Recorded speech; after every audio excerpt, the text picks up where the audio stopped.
PodcastOne presents the Steve Austin Show Classics. Man, I'm sitting here in Tampa, Florida, talking to the one and only Hulk Hogan. I'll call him Terry throughout the interview.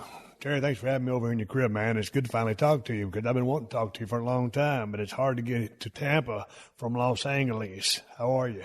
Well, I'm doing great, brother. It's good to see you here on the beach and coming on down to the calm side of the world here.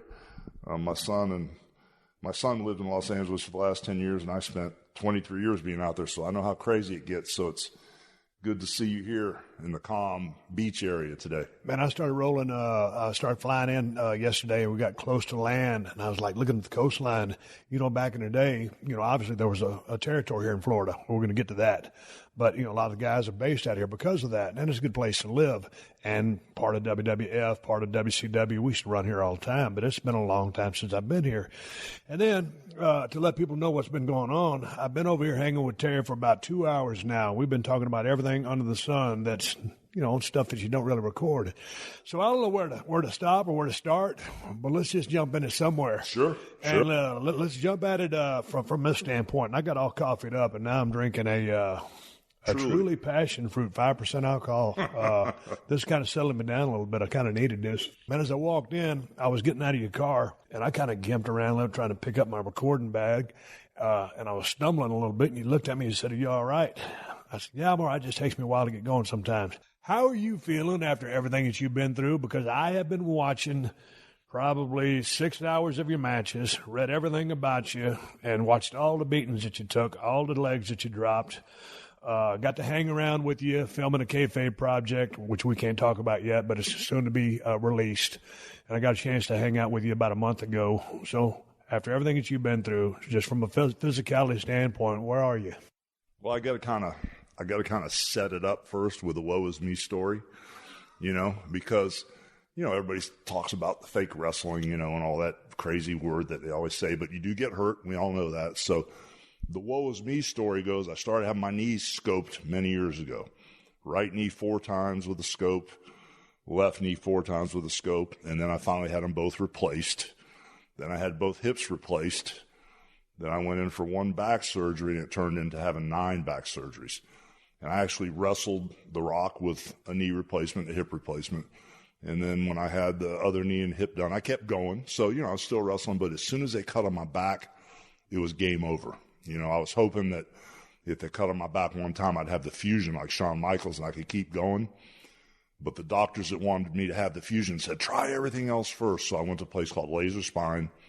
They cut on me 6 times, and they basically took me out of the game. They cut so much bone away, and things went awry after the first 6 surgeries. And then the last 3 surgeries, after they told my new wife, Jennifer, I'd never walk again after the 6th surgery, it took me 3 more 12-hour surgeries to get up on my feet and rolling again. I was down about a year and a half. But all that being said, I'm pretty darn cool. I can't wrestle again, but I'm really cool other than this darn arthritis is kicking in. And I'm going to be 66 years old in a week. I still work out with weights, use light weight. But my parents, before they passed away, when they were my age, their hands were crippled up like a sideshow freak. Their hands were crippled and swollen and everything like that. So, with the vitamins and taking care of myself with organic food, I'm not there. But the main thing is the arthritis. I had no idea what that word really meant till you feel what it means. And boy, the arthritis is definitely something that changes the game. But I'm doing good, man. When I wake up in the morning, like when I told you I was going to meet you at 10:30, I backtrack about 3 hours because it takes me about an hour and a half in the morning before I can stand up straight, completely straight. That's how long to get the blood flow and everything. So once I get standing up straight and I get a little momentum, I'm okay. But, things are good. If I could get rid of this darn arthritis, I think I'd be pretty well set. But all things considered, at my age, 66 years old, after what we've all been through, I think I'm doing pretty good.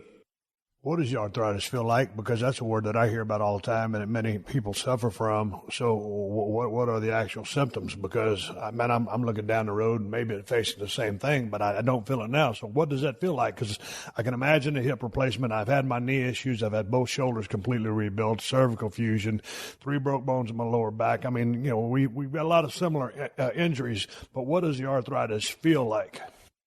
It's it's a constant, it's a constant overriding pain that makes it so you don't want to smile or But is it in your fingers, your hands, or where is it? Now it's everywhere. Like with my right hand, if I go to try to get the car key out of my right pocket and try to go in there with my thumb, it'll shoot a pain up the back of my head. So it's just these sharp pains that whatever this arthritis or the inflammation is, it hits you pretty hard. So it's you have good days and bad days, and it depends on if it rains or if it's cold or if you drank alcohol, because that'll dehydrate your joints and everything. So it's just a series of trying to do the best you can and taking the fish oil and everything else you take, glucosamine and everything else. I was to ask you that one. Everything else you can take just to kind of like take the edge off, but nothing makes it go away. Pain pills, nothing will make it go away. Did you have to take pain pills? I was for a long time. And right now I'm doing the CBD stuff, the glucosamine. I'm having stem cells injected into my wrist, my shoulder, my back. Where are you going for that? You going here in the States, you going overseas for that? I was going down to Guatemala, but I had a Joan Rivers moment down there where they almost lost me on the table. Did you kidding me? Yeah. Well, right now I'm going to Tampa Rejuvenation Center here in Tampa.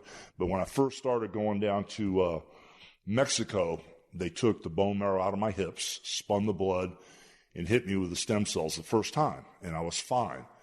Then they took my stem cells to L.A. and they colonized them. They grew the stem cells. And when I went back to Guadalajara, there was a 24-hour window when the doctor left L.A. I had to meet him there and have him injected within 24 hours. And as soon as they put the needle in my arm, my eyes rolled back. It felt like I had 25 elephants sitting on me. And thank God my wife was there, because nobody spoke English, but she read my eyes. I was like desperate. And they got the paddles out. All the numbers went crazy. They were getting ready to hit me with the paddles, and I was going under. And when they shut it off, we found out later that they had soaked the stem cells in DMSO so they wouldn't crystallize when they froze them. And I'm allergic to DMSO. So I had a Joan Rivers moment. If my wife hadn't have been there, it would have been a different story. But since I went to Guadalajara, I went down there a couple of times after that and had a couple close calls with, I got conjunctivitis one time when I went down there because of bacteria in the water they put in my arm. So I quit going to Mexico.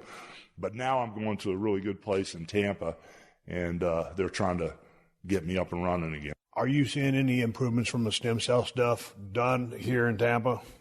It's the weirdest thing. I was on the phone with the doctor yesterday, and I said, when you first hit me with the stem cells, I really noticed it in my back, because when I put my left foot down when I walk, there's a crazy pain that goes up my hip, my back, into the back of my ear. Once I got the stem cells and I walked out of the office, I put my left foot down, I put weight on it. There was no pain shooting up through my head. And that lasted about 4 days, and then I was back to square one.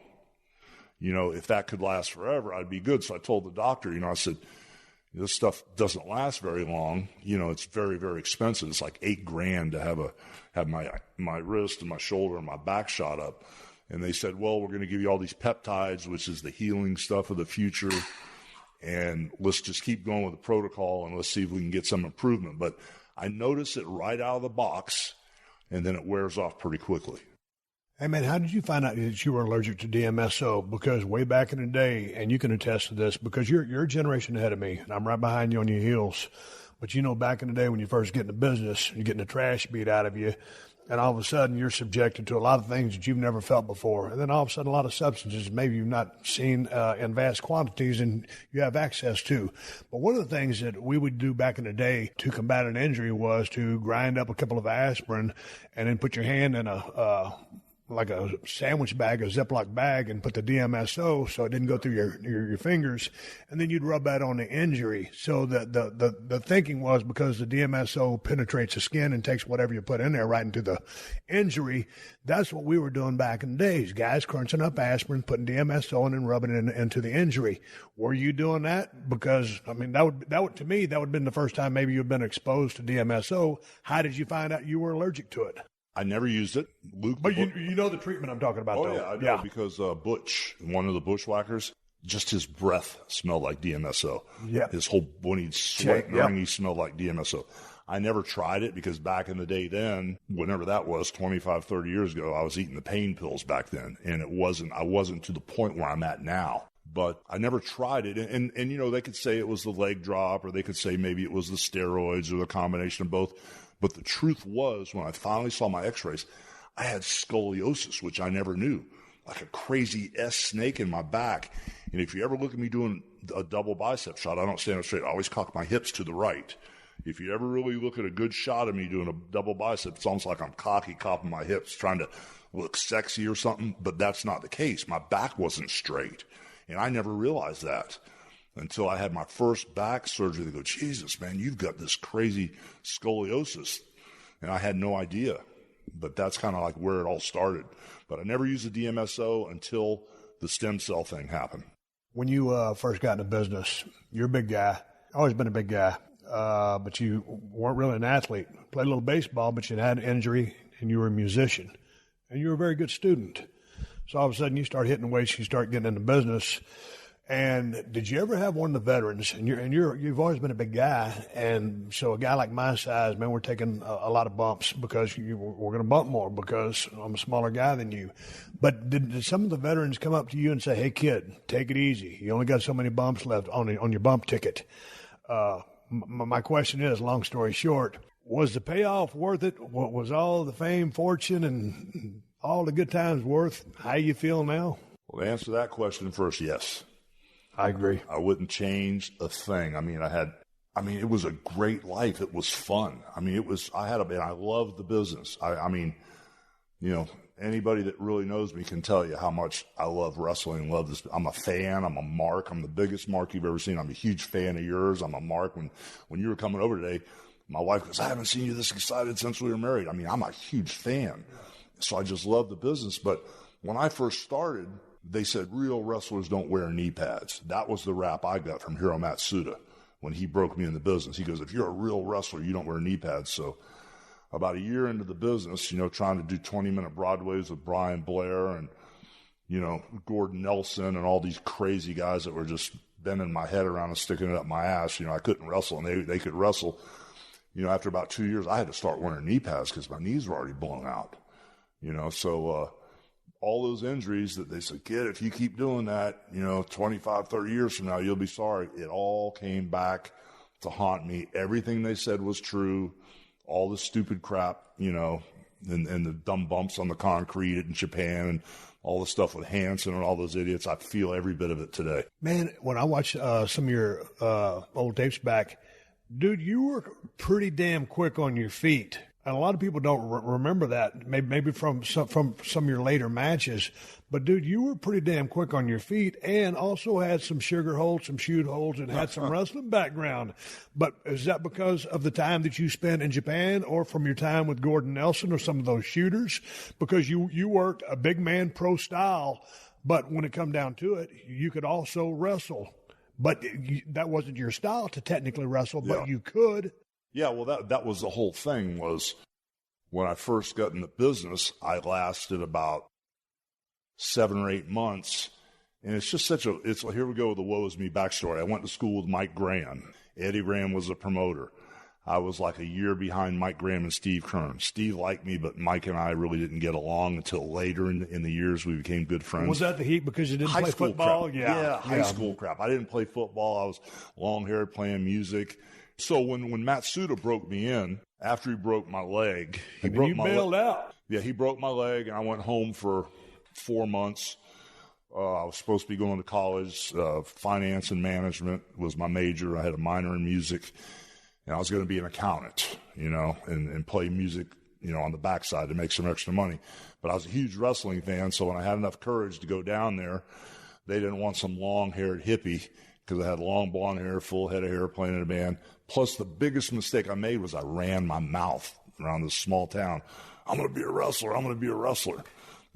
Big mistake. So when I went down there, Matsuda broke my leg the first day, sat between my legs, put his elbow on my shin, grabbed my toe, posted my leg, and snapped my leg, and told me not to come back. Well, I went back 4 months later. I had my hair cut real short, and my brother was the tough guy. I wasn't, and so I was always in the shadow of my older brother, who was this biker who ran around with a tough crowd. And when I got my leg broke, my dad was pissed. He goes, how dare you let anybody hurt you? What's wrong with you? You're not like your brother. And it kind of like, it lit me up, you know. And so I went back, cut my hair short, and I said, no one's ever going to hurt me again. That was my attitude. And they weren't trying to hurt me now when I came back. They couldn't believe I came back, but they were exercising me, getting me in really, really, really good shape. I went down to about 245, 50 pounds, which is, I'm 290 all, like right now I'm 295 at 66 years old. And so I went back and they taught me how to wrestle, and Gordon Nelson would come work out with me. Jack and Jerry would come down and work out with me. Pat Patterson came down to help me do some stuff. And so they kind of like taught me to wrestle Florida style, like you were doing in Texas and all over, and actually have, you know, wrestling matches. And that's how I was broke in. But when I went to Japan, that's the only time I could really wrestle. Because as soon as I got a chance to go to the fuller territory, Pensacola, Mobile, Dothan, Alabama, Birmingham, as soon as I got there, they wanted me not to go down on a drop kick. Big man, you know, the one-arm thing, push everybody off, test of strength. They didn't want me selling. You know, they wanted me to work like Andre, kind of, because I was, you know, 300 pounds. You're the biggest guy in the territory. Yeah, thank you. So it was tough because I wanted to actually wrestle and take a backdrop for somebody or a hip toss or an arm drag, but they said, you can't do that. So even when I went to Minnesota, fast forward years later, Vern Gagne goes, we don't want you going down. Dude, that got all kind of heat from like Ken Patera and 450-pound Jerry Blackwell and all these guys that I was friends with. And I said, guys, I'll have a match with you, but Vern doesn't want me going off my feet. So going to Japan and getting to wrestle was actually fun for me, because in Japan, they don't talk a lot of English and they don't go over matches for hours and hours. You just go out there and you work. And so for me to go to Japan, I was in my heyday. I was having a blast there, but we did do a lot of technical wrestling in Japan, which they wouldn't let me do here. I don't know that would have drawn the money that you ended up drawing. And to me, when I go back and I'm watching all of these matches, one of the best things that you did, because you always think, okay, if you're going to build the perfect wrestler that's going to draw money, or let's say you got to have size, got to have some rap, ability to work, charisma. Dude, you had all that. But you're one of the biggest guys in the territory. But to me, your biggest assets, one of your hallmarks, was your ability and willingness to sell. I mean, you were like Hamlet in a Shakespearean play out there. You sold your ass off. One of the biggest, other than Andre, biggest guys in the territory. Who ingrained that into you to the level that you took it to? Because there's few people that I've seen have the ability to read and understand a crowd like you could. Okay, so let's go back to it. Where did you pick up the salesmanship? Because you were basically a gigantic white meat babyface, you know, with the, you know, I am a real American, all that stuff with WrestleMania 1 going forward. Tell me about the salesmanship, because you don't see a whole lot of big guys like you sell to the degree that you did. And I think that's why people were able to get so much heat on you. And then we'll get into the fire and the comeback in a minute. Well, subconsciously, I really didn't know what I was watching, but I grew up watching Dusty Rhodes down here and the Great Malenko and Eddie Graham, Jack and Jerry Briscoe, and all the big wrestlers that came in when the promoters were friendly in exchanging talent. Vince Sr. would send down like Ivan Putski, the Mighty Igor, Superstar Billy Graham, Ivan Koloff. So I get to see everybody here. But the one thing I remember was no matter how great the matches were, as soon as Dusty Rhodes came out for the main event and somebody would chop him in the throat, he'd go right down like a tub of shit and start selling his ass off, and the place would start rumbling. So subconsciously, I was such a huge Dusty fan watching him. And then when I saw Billy Graham come in, I said, well, I want to sell like Dusty, which I didn't even know what selling was, but I want to look like him. Yeah. And so I kind of like had that subconsciously, and I stumbled around my first territory with the Fullers. And then I quit and went back to work on the docks, loading ships because I wasn't making enough money. And then I went up and worked for Lawler and those guys. And they had it to where they didn't want me selling. They wanted me to stay strong, you know, up there. So I had a pretty good little run in Memphis, but then I quit again and went back to the docks. But when I went back up to New York in 78. It was for the old man. Yeah, I was just, you know, I could sell because I was working with Andre, but I was a heel. So I really didn't have it figured out completely. But then when I got fired there by Vince Sr. for doing the Rocky movie. And why did he want you to do the Rocky movie? Well, because the mindset back there wasn't like it is now. Back then, okay, that we want Stone Cold to do his TV show, and we want Stone Cold to do Expendables, and we want The Rock to do this. Back then, 78, 79, if you were a wrestler, you didn't do TV. You didn't go do a movie. If you're a wrestler, you're a wrestler. And I told Vince Sr., hey, I got this call from Stallone. And which you thought was a rib. Yeah. And ended up being a real deal. Yeah. And this was a launching. Dude, I remember seeing Rocky 3 when I saw you in that, because I've been following your career forever, because I've been watching since I was 7, and you were on top of the world. And when I saw you come out as Thunder Lips, I was like, holy shit. It was like that part was tailor-made for you. Anyway, back to your story about the salesmanship. Yeah. You got fired from Vince Sr. Right. Vince Sr. fired me for doing the movie because you weren't supposed to do movies or TV shows or anything like that back then. The thinking was pretty barbaric. But then I went to Japan and I hung out there for a long time because I had a girlfriend in Japan. And I had a blast over there. Sorry, I don't mean to laugh, but it was fun. And the good thing was I sent all my pictures to Vern Gagne, because I heard that Minneapolis was the territory, brother. You work 4 days a week. They fly you around on a plane. I've been driving everywhere. I don't with 4 Samoans in the car. I'm not used to flying on a plane. So, a plane and 4 days a week and this and that and the other. And when I went into Minnesota, I sent all my promos in where I wouldn't show them my face. I said, if you want, and my arms were big back then. I was like 330 pounds and I was all yacked up and training every day. And I went in there, and all my promos were with my back to the camera, saying, if you want to see this face, you got to buy a ticket, I was thinking that I was going to be this big heel going in there, but everybody was cheering me because they wanted me to beat Jesse's ass. And when I went up there, Vern Gagne got in my head, and Greg Gagne, I would give him his due. They said, bro, you need to go down and stay down and start selling.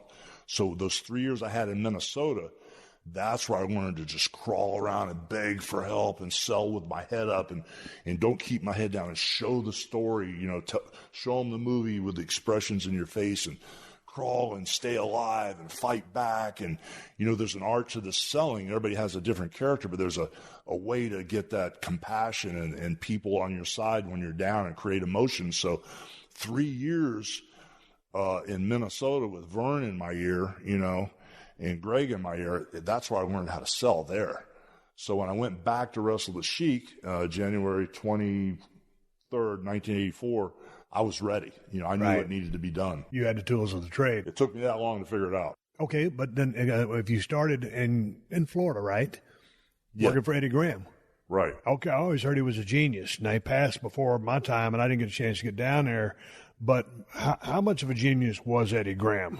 Well, now that I look back on it, I mean, as far as finishes and stuff, I have my own agenda. When you're wrestling me, I've got plan A, plan B, plan C, the 3 standard finishes, and then there's sometimes D and E if we need to go there. But usually plan A, B, and C, we can draw 2-3 times with those finishes.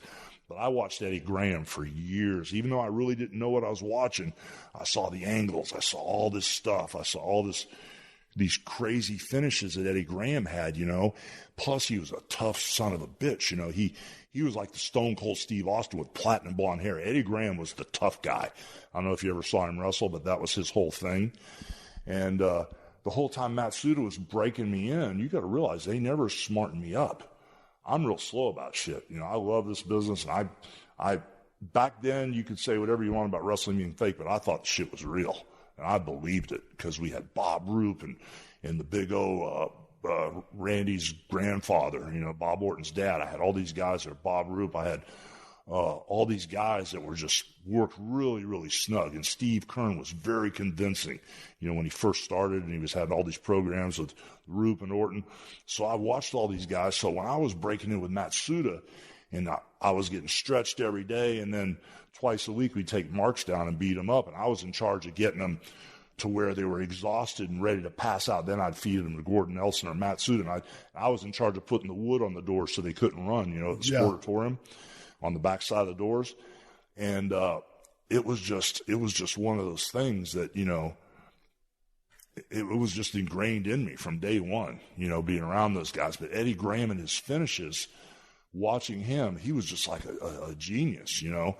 And after I worked out in Matsuda and they stretched me and beat me up, all of a sudden I got a call one day that Eddie Graham wants to work out with you. Shoot, I started crying. I said, oh my God, I can't take it anymore. I don't know what I'm in for now. I'm not going to be able to, you know. Eddie Graham was different than Matsuda.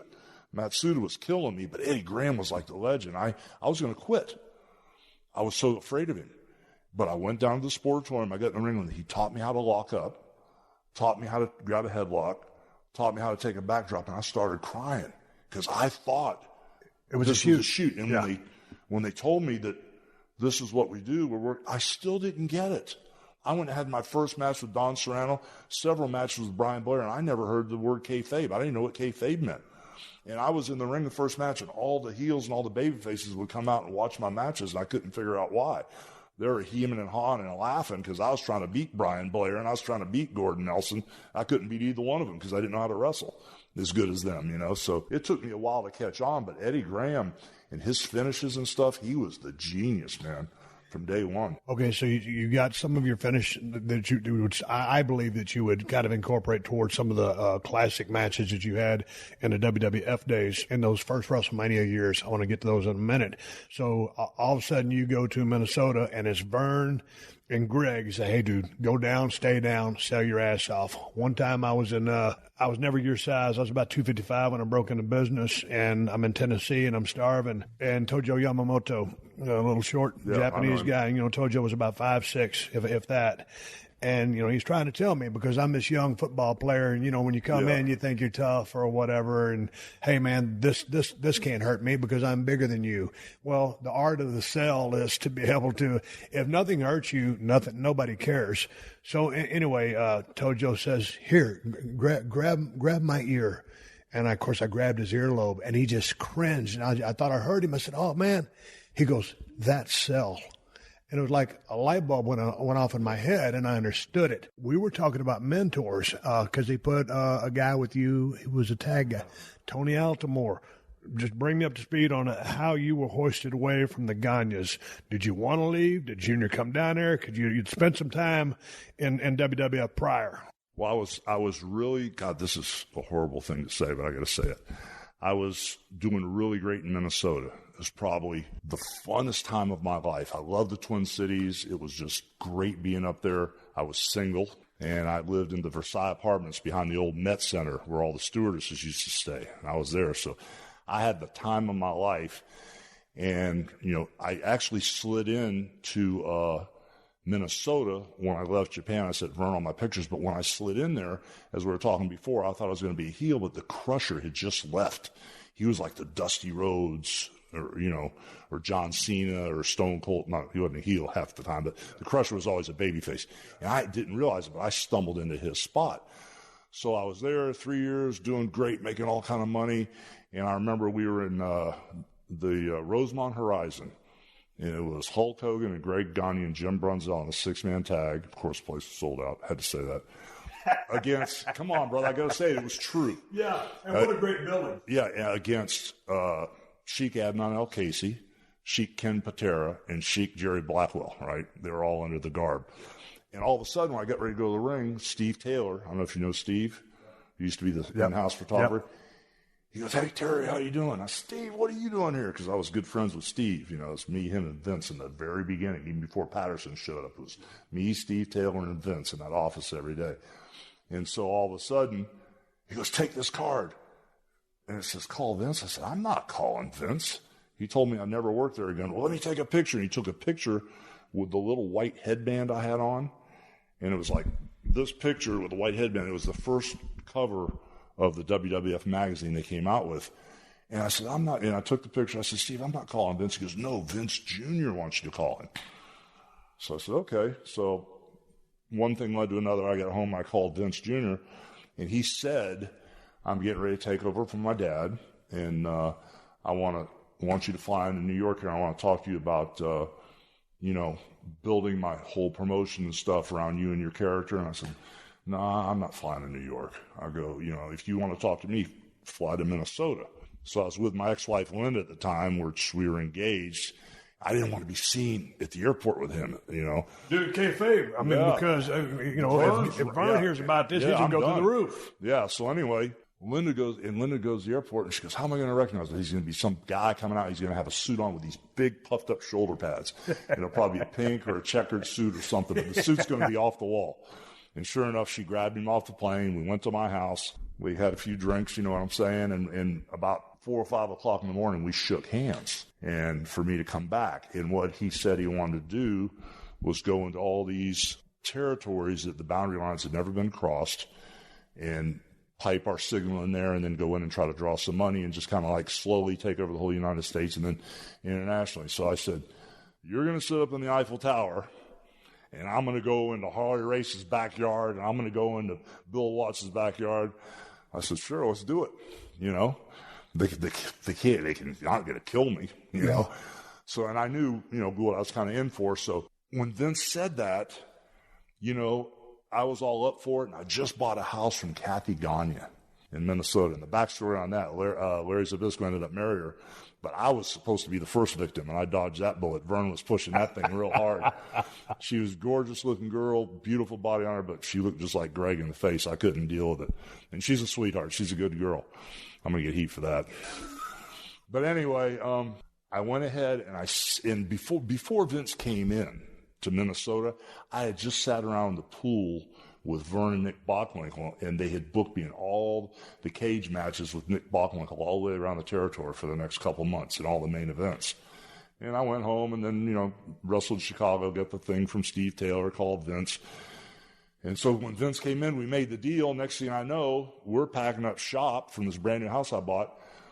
And of course, I had to say, Dr. D's got to come with me. David's got to come with me. So me and David and his wife and Linda all moved up to New Haven and rented a house. And that was a circus in itself. But I went to Madison Square Garden, and I was supposed to win the belt that night.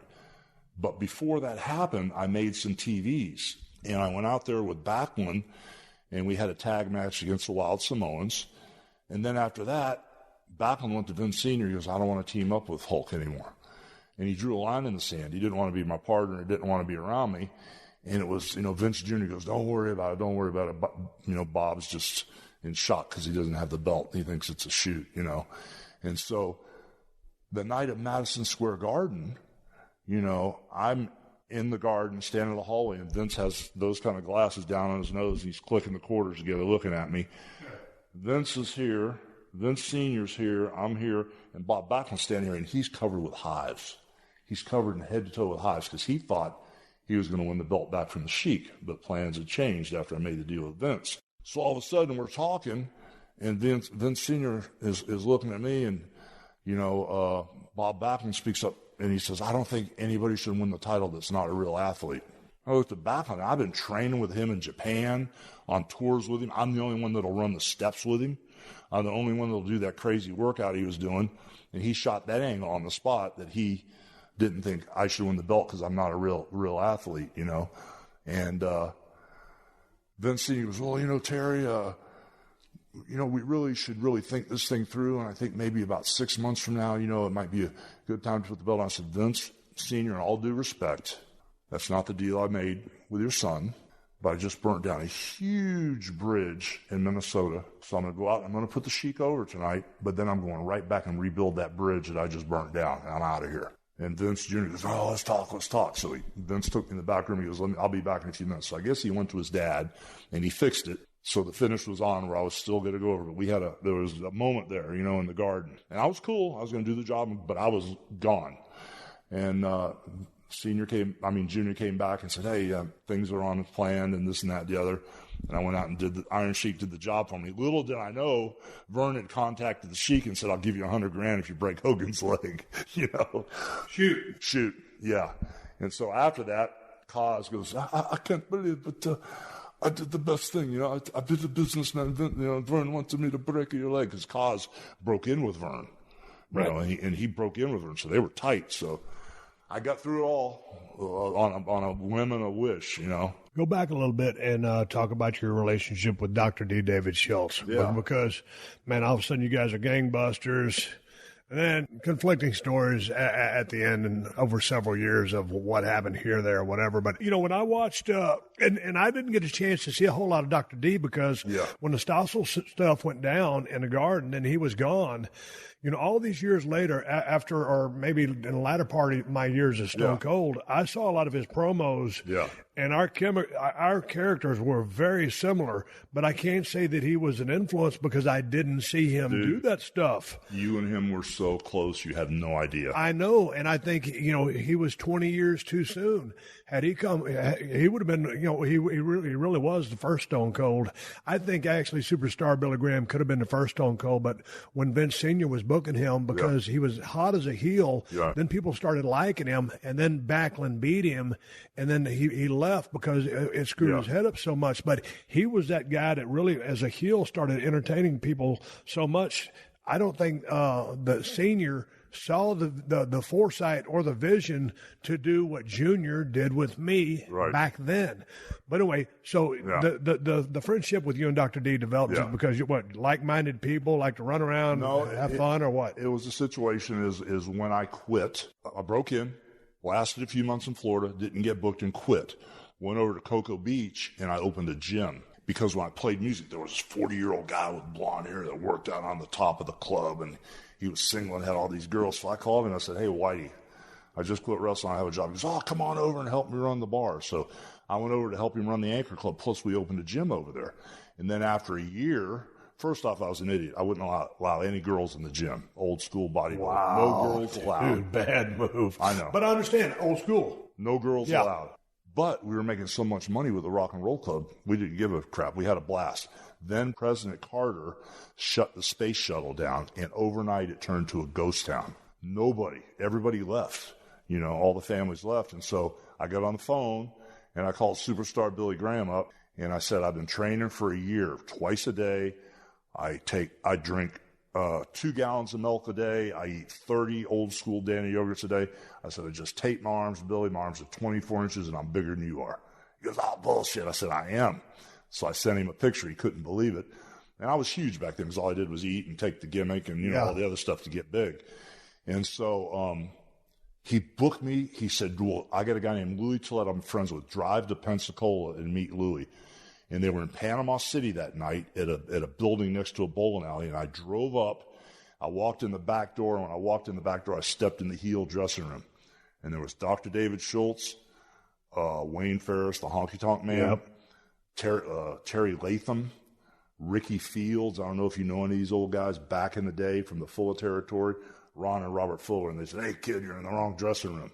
So I had to walk around the building and go in the babyface dressing room, which I had no idea, what I was supposed to be. So I went out and I had a match. I hadn't had a match in about a year. And then I started working every night, and I got over it instantly because of the way I looked. I was so tan. I had a full head of hair. Couldn't do anything except do the Austin Idol strongman stuff. But what happened was I found out that all the wrestlers lived in Pensacola, and they lived in a hotel that was right next to Machine Gun Kelly's, a bar. So I started parking my van in the parking lot where the boys stayed at their apartments, and I slept in my van for about 3 months out in the parking lot. Shoot.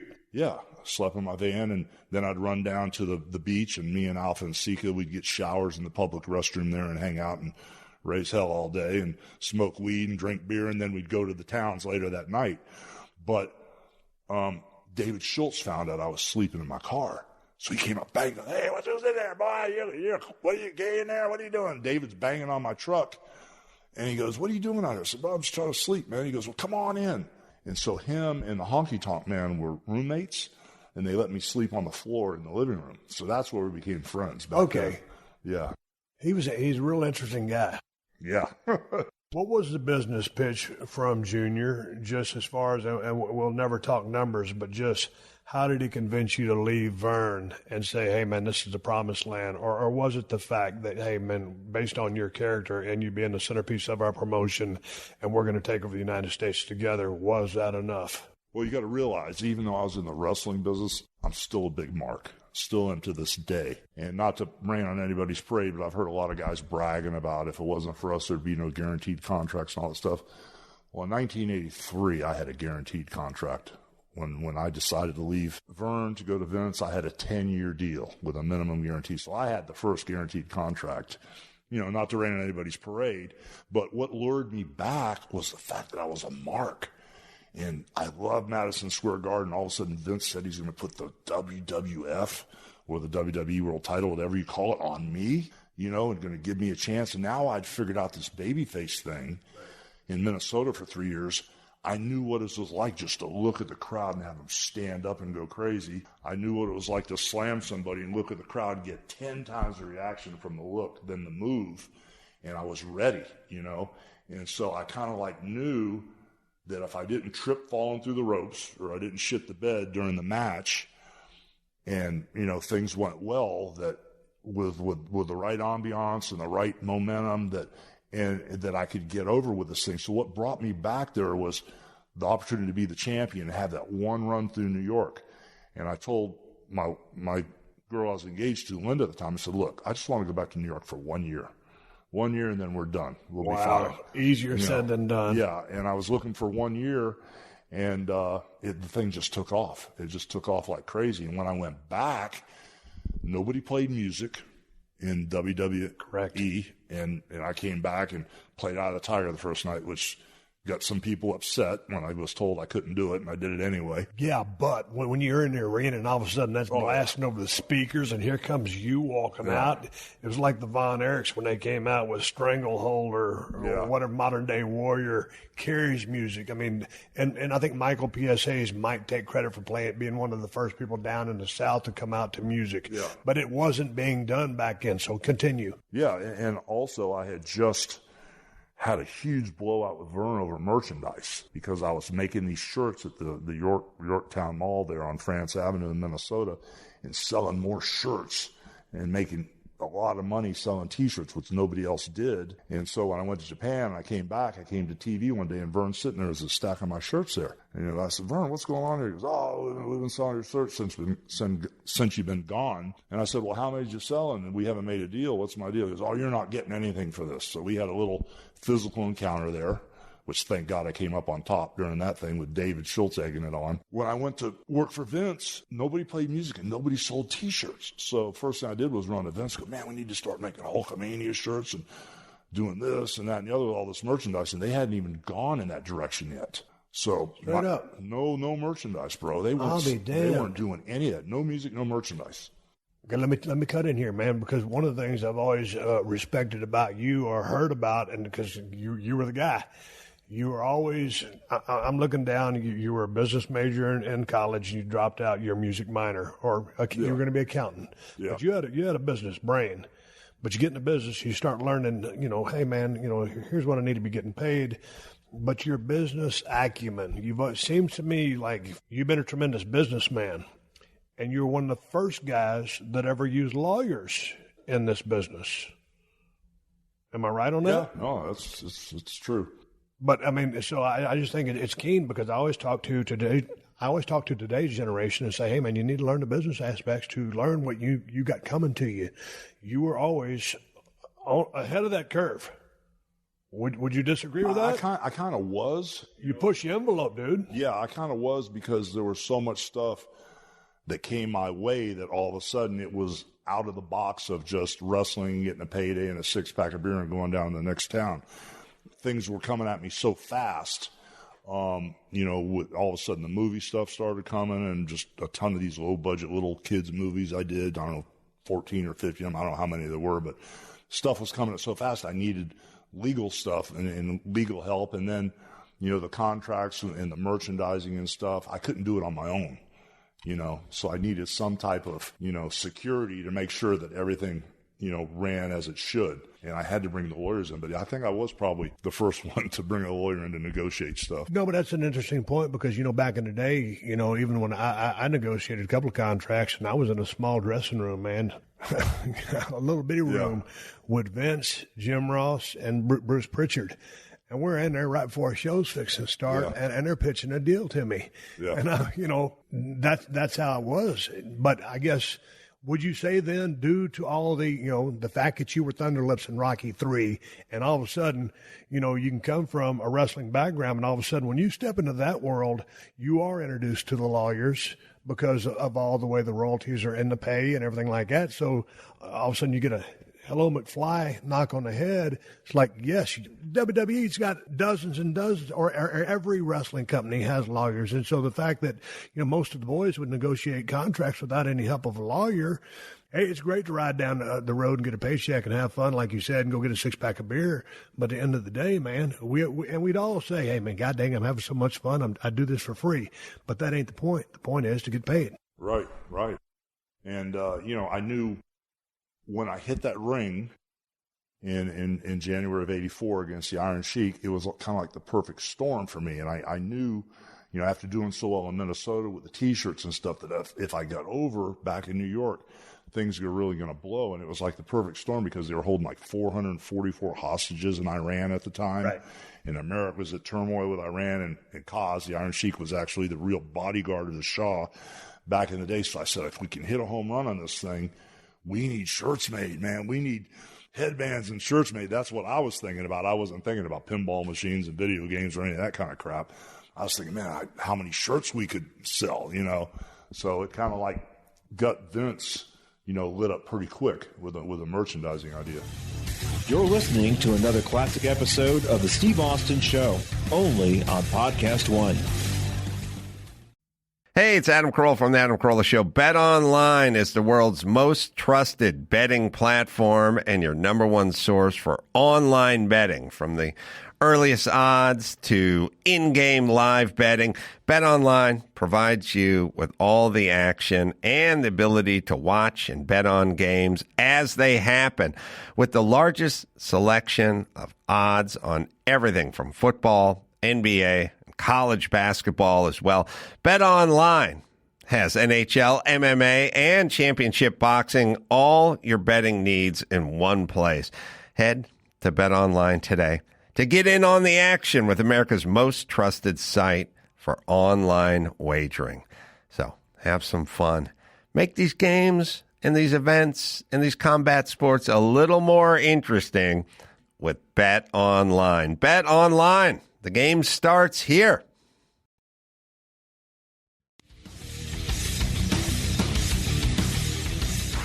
This is the Steve Austin Show. Going up there to New York for the second time, and all of a sudden Vince comes up with this idea for WrestleMania. Yeah. And so what were your thoughts on that? No one ever done it before. Well, at the time, you got to realize it wasn't this big corporate thing. It was almost like a real personal thing. Like if you and I and one of your friends were to talk about strategy and how we're going to start our new company or our roofing company or our car dealership. When I first went up there, I was in that office every day with just me and Vince and maybe one other guy. Patterson came in about a year and a half later. But when he started talking about the WrestleMania thing, I'd only been up there about a year, and he was talking about leveraging stuff and selling the farm and putting his house up. I mean, he pretty much rolled the dice on this WrestleMania thing. Everything that he owned and he had, he put the money on the line for that. In the match, which was really crazy with me and Mr. T against Piper and Orndorff, that was Dr. D's idea. It was going to be Hulk Hogan against Mr. T against Roddy Piper and Dr. D. It was David's idea. And so all of a sudden, we hadn't started promoting it, and Vince was thinking it through, and David decided to shoot his own angle at the LA Forum, where out of nowhere, I had T sitting in ringside because he's a friend of mine, and I didn't know what was going on. David rolled out of the ring and bitch slapped the hell out of him, just out of nowhere, a shoot slap. So when T came over the rail, we had to separate him, but Chief Strongbow sent the cops down, and they shackled David behind his back and carried him out, And after that, he was pretty much done. Vince was so pissed at him, that pretty much was the bullet that did him in. But the original idea for WrestleMania was supposed to be Piper and Dr. D, because David came up with the damn idea for the match. And it turned out to be what it was, but Vince leveraged everything he had, and if we would have, shit the bed that night, the party would have been over. Well, if you're hanging out with Vince that much, almost from the get-go, and you're going to be his number one guy, Man, how did you guys, just develop your relationship? Because I always tell everybody, hey, man, you got to have a relationship with Vince because he's the boss. But the more you're with him, at the higher level you're working with him, the closer you become because the stakes are so much greater. So you're in there hanging out with the guy all the time. How long did it take for you guys to become close, or were you close, or what was the relationship or the dynamic of the relationship? Because, I've seen highs and lows between you two. Yeah, it's always been weird. It's always been like a love-hate relationship. But that really didn't start until, I got too full of myself or he got too full of himself, one or the other. But that would have been like after like a WrestleMania 8 because you were headlining 7 of the 8 first WrestleManias. Right. And for me, I had known Vince, whatever it was, 78 or 77, 78, 79 when I first went up there, and he was the commentator. He would come in once every 3 weeks to Allentown in Reading just to do the commentating. So I kind of knew him then, and he partied a lot with Morocco and the Grand Wizard and all these guys every once in a while. So he was kind of like around the boys a little bit, but he was mostly with his dad, and I kind of knew him then. But then when I moved up there, the end of 83, 84, it was business that we needed to be together. And when we were bonding business, we became close friends. We were riding Harleys around all the time and working out all the time. And, it was basically Vince and I in the office going over all the events, all the finishes, talking things through. I became real close with him in a short amount of time. But what I realized was he loves this business more than anybody. I mean, I thought I love this business. He loves this business more than anybody. He lives it 24/7. And out of that, I just a huge respect grew because I'd never been around anybody that loved wrestling more than I did. So it was really cool to be around him all the time. I'd leave my wife at home. She was down the road. Linda was down the road at some big house I'd bought 12 hours a day. I wouldn't even go home. I'd wake up at 9 o'clock. I'm going to go work out with Vince. I'll be home in a little while. I'd get in the office. I wouldn't even come home. I just love being around all this stuff. And me too. And obviously you're right there with him. But when did you guys, when did it really start to turn the promotion on fire or the territory on fire as y'all began this global expansion and you started with WrestleMania 1? When you signed on from AWA, how long did it take for the place to catch fire? Because when I watch back on those old videotapes, or on the WWE Network, I mean, you guys were playing big arenas, stadiums way back in the day. And, of course, going to the Silverdome at WrestleMania 3, 93,000. How long was it before it just turned into utter chaos? Because that was when you go back and you do the years, to draw those kind of houses back in that day, they're just now doing it now. I mean, I played the Astrodome. We drew 67,000. We were at Ford Field. We had 90,000. Y'all were doing this stuff way back in the day.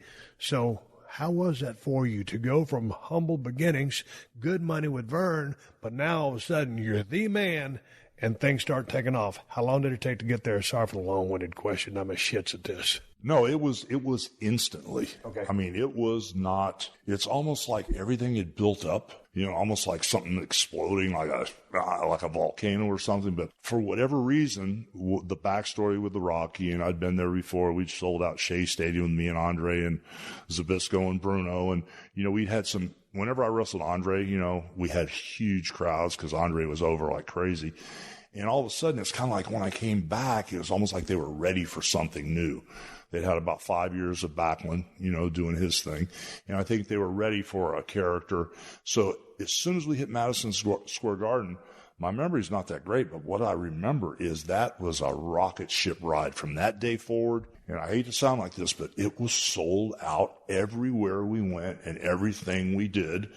Strongbow used to put his hands behind his back and call me the Golden Goose and just teasing me, And I was really, I wasn't trying to take advantage of the situation, but I wasn't real great at being on time because I used to like to work out and I used to like to party a little bit during the day, and so I would kind of like show up at the buildings instead of like at 6 o'clock or 6:30 when I should be there. I'd sometimes show up at 7 or I'd show up during intermission, and I would tell everybody, if you don't hear from me, if I do not call you, everything's fine. I'll be here. If you get a phone call from me, then we got a problem. And I only missed one show the whole time I was there all those years, and that's when I got fogged in and I couldn't land in St. Louis. But I always made the towns. But it was a rocket ship from the moment the Iron Sheik thing went down. It just took off. What was the difference when you go back to thinking about some of your matches with Andre the Giant, the match in Shea Stadium when he would have been a little bit more in his prime versus 3 when he wasn't feeling real good and you slammed him? What was the difference between working Andre kind of, prime and then kind of post-prime and just the magic or Jesus, what's the word I'm searching for?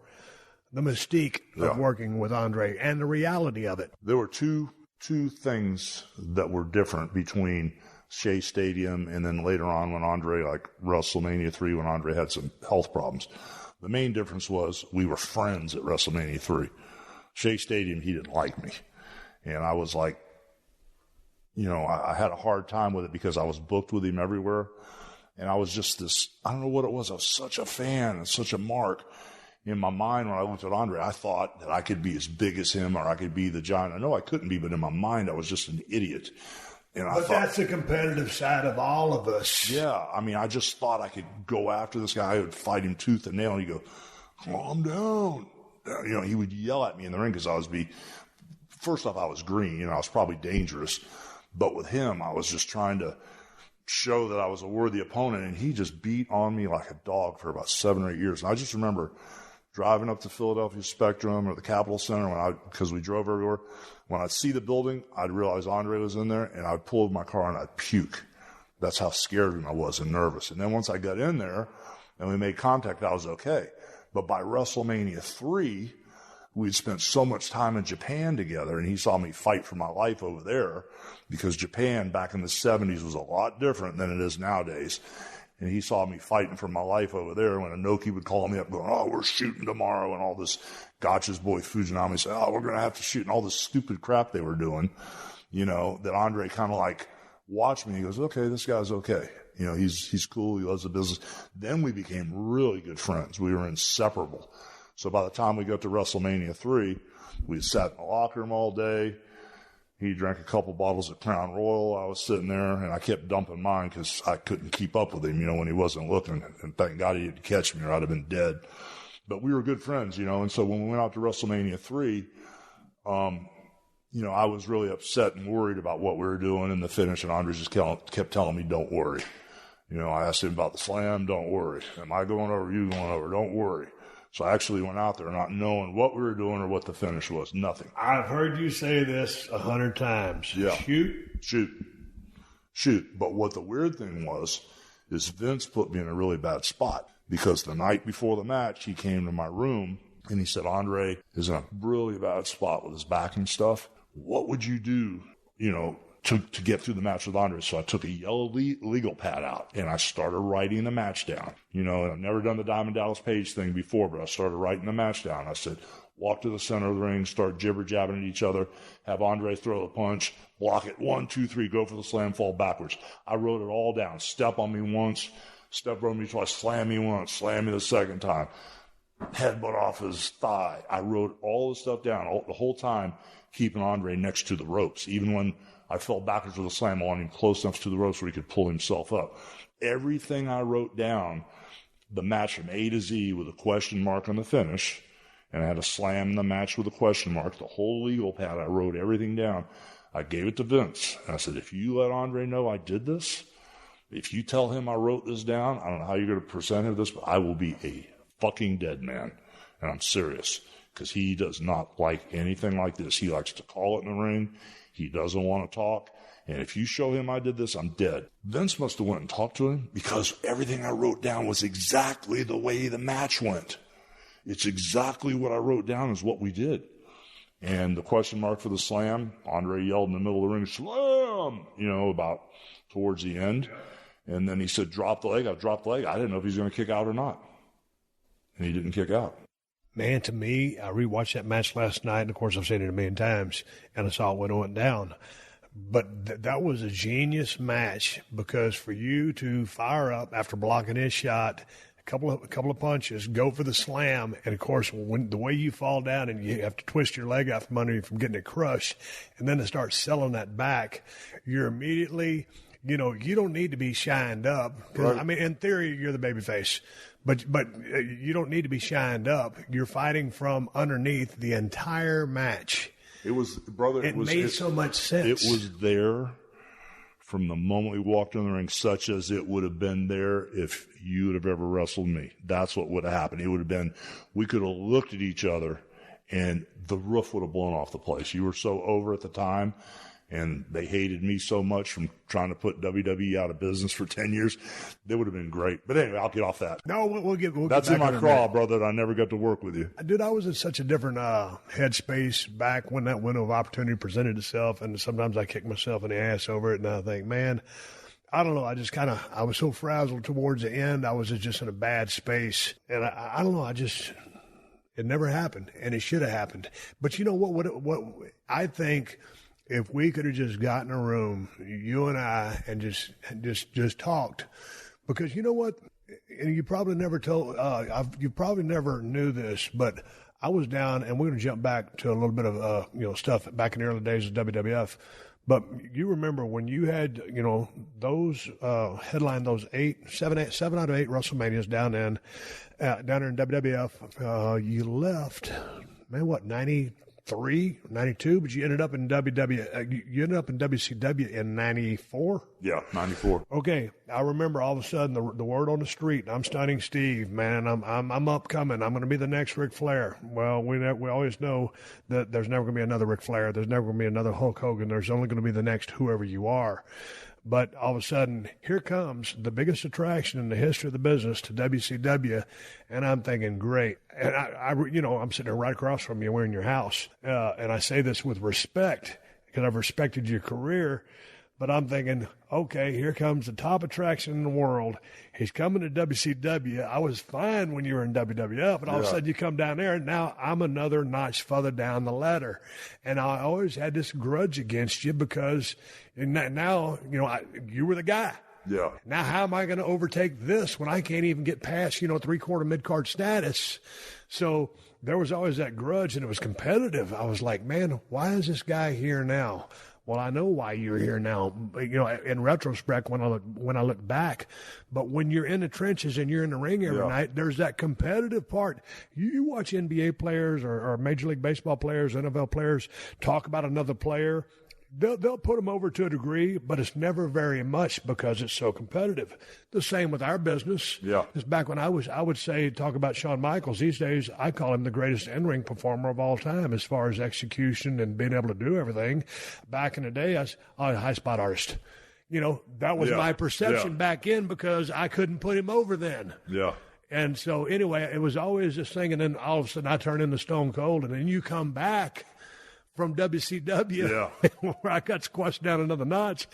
But I think if we'd have ever gotten to a room and had just a chill conversation, we probably could have done business together. And that'd probably be one of the biggest regrets of my career, other than not, jobbing for Brock. Well, I never would have done a job, but I wish I would have showed up. But I would have loved to have worked a program with you. Especially now in my post prime, looking back at all the stuff that you did, and I was a fan from day one anyway. But you know what I mean? When you get caught up in inner workers, I guess I was in my head, and I guess I worked myself into a shoot, and it was just a dumb thing for me to do. Well, a lot of people don't realize that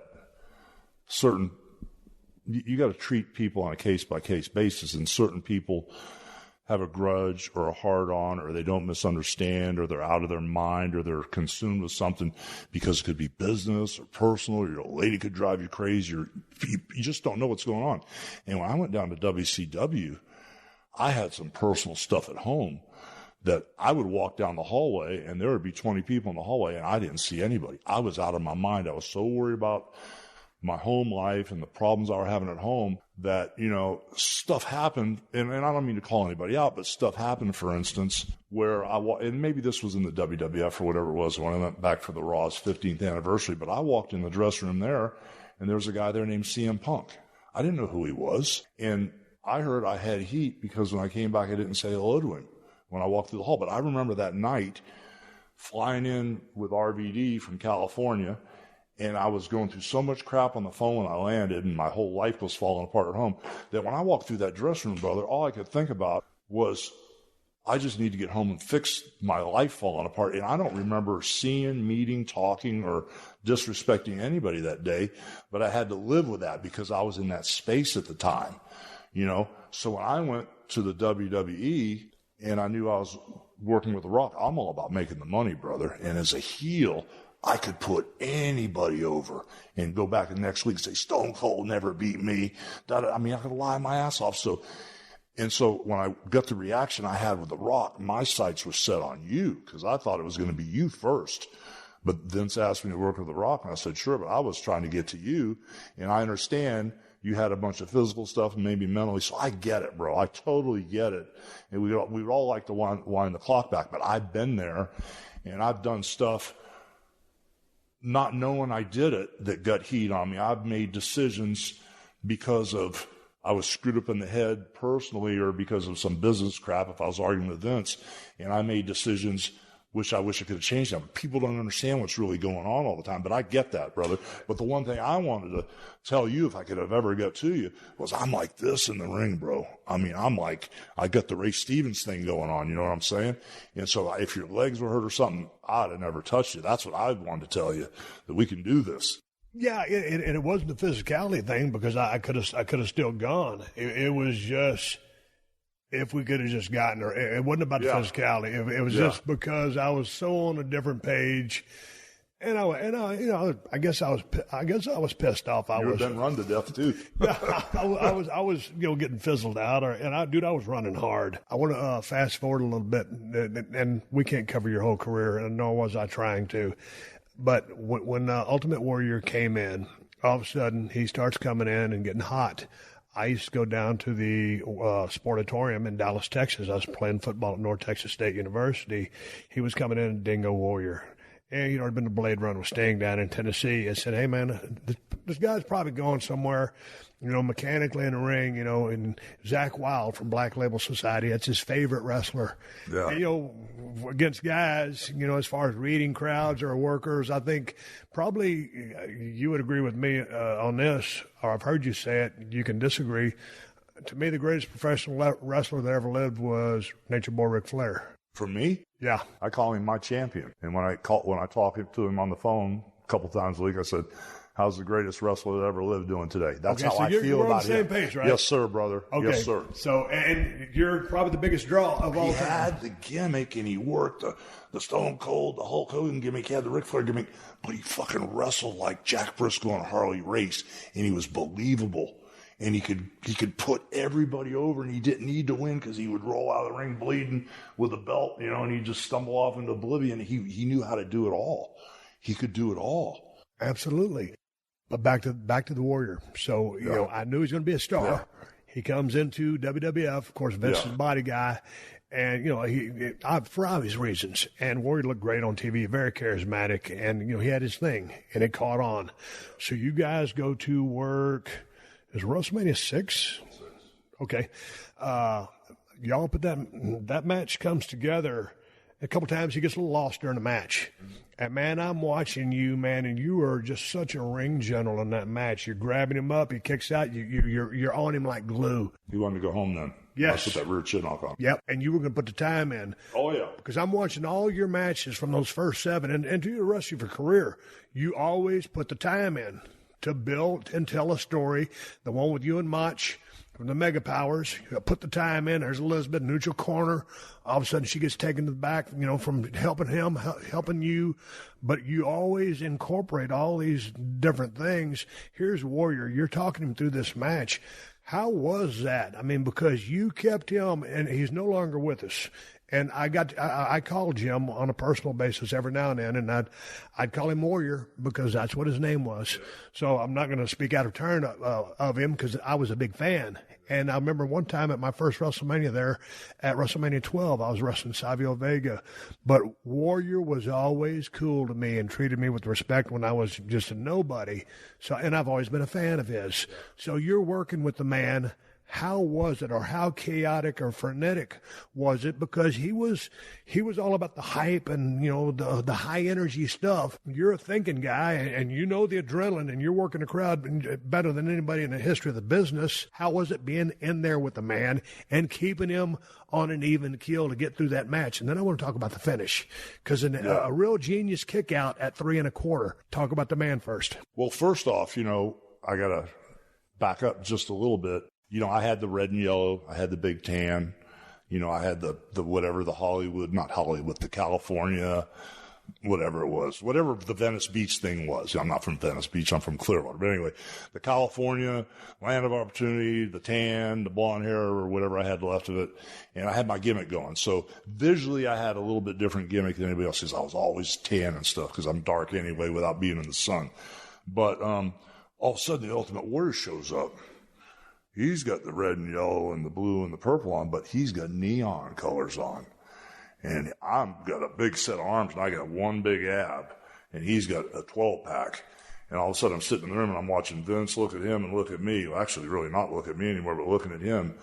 And Vince is calculating the dollar signs. So to go back there, I could see visually he was, to Vince, looked like a better package to draw money than me, because I'd been around for a while. But also maybe a fresh horse. Yes. Because you had been around. Yes, a fresh horse. But when we were going to do the WrestleMania thing, we did the build-up pretty darn good.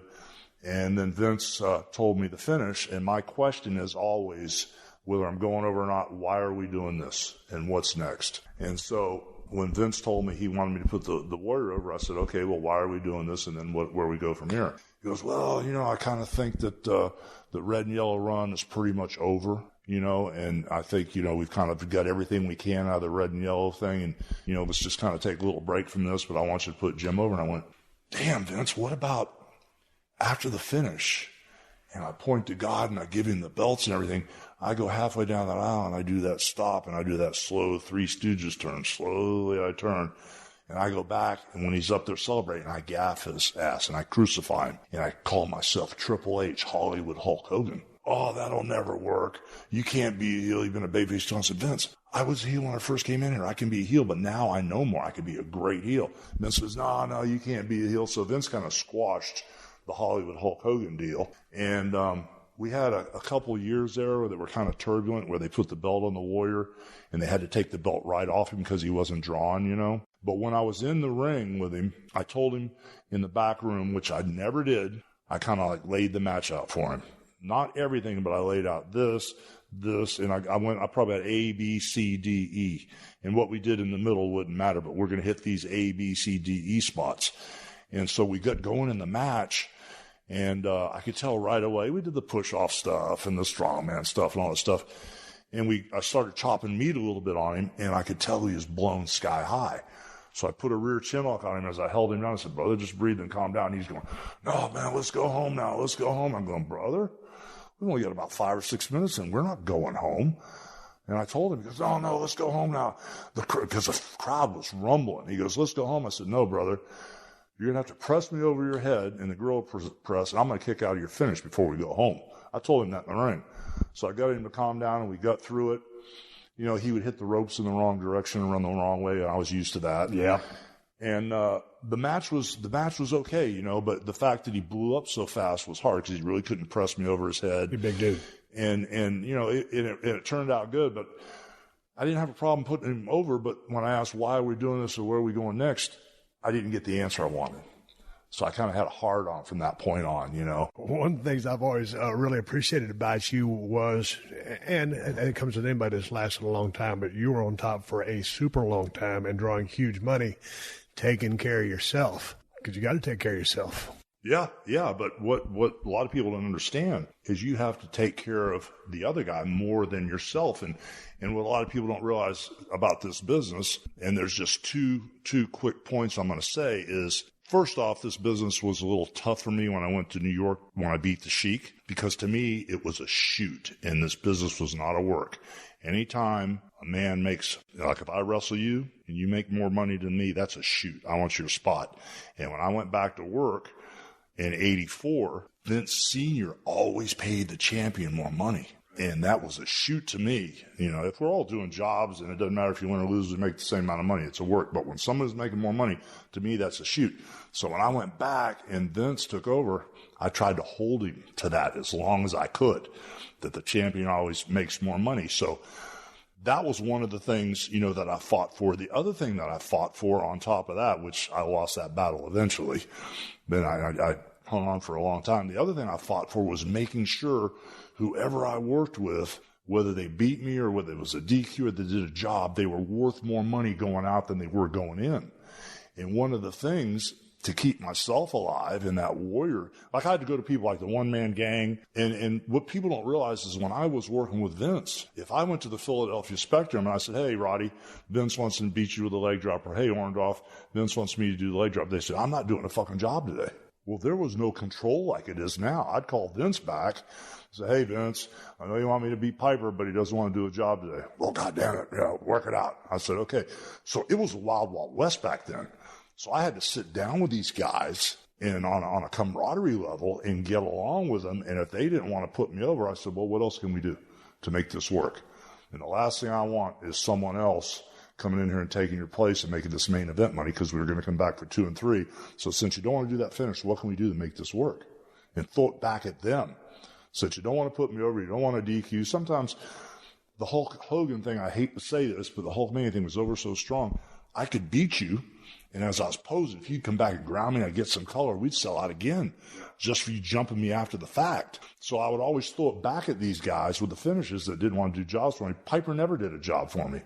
And years later, we became good friends, and I stuck it up his ass going, can you imagine how much money you'd have made, Piper, if I could have trusted you to flip the belt like Macho? And he'd go, and Piper, and God damn it, you know how he'd get. But I would always tease Piper later on in life because he would never put me over. I said, if you'd put me over, can you imagine? I could have kept putting the belt on you 4 or 5 times, flipping it back and forth. And I was doing movies, you were doing movies, but you never got the belt because you wouldn't do a job. So I always would take care of the guys. So when I was doing the warrior thing and he wanted to go home early, I had to take care of myself because I'm putting him over. And one of the things I really needed was to kick out of his finish to show that I'm still Hulk Hogan. Yep. And then when you beat me, you're really beating a bigger monster because I've kicked out of your finish. You know, and then you come back and beat me. It's going to be good for you, but it helps me too. So my whole mindset the whole time I worked with plan A, plan B, or plan C, like I talked about, the Hulk Hogan finishes, were to protect my opponent so I could come back and draw money with him. I'd go like to the Garden with Randy Savage 3-4 times in a row and sell the place out 3-4 times in a row just with Randy because he would do the right finishes with me. You know, so it worked. You're listening to another classic episode of The Steve Austin Show. Hi, I'm Jessie Prey. And I'm Andy Cassette. If you're captivated by true crime stories that delve deep into the complexities of love and betrayal, Love Murder is your next binge. Each week, we present long-form narrative episodes backed by meticulous research, exploring cases where passion leads to peril. Take, for instance, Blanche Taylor Moore, a seemingly devout preacher's wife who concealed a deadly secret, leaving a trail of poisoned partners. Or the tragic tale of Chad Shelton and Dwayne Johnson, whose sudden deaths unveiled a web of familial deceit and revenge. These aren't just stories. They're deep dives into the human psyche and the dark side of love. Join us on Love Murder as we uncover the chilling narratives of love gone fatally wrong. Subscribe now on Apple Podcasts, Spotify, or your favorite podcast platform.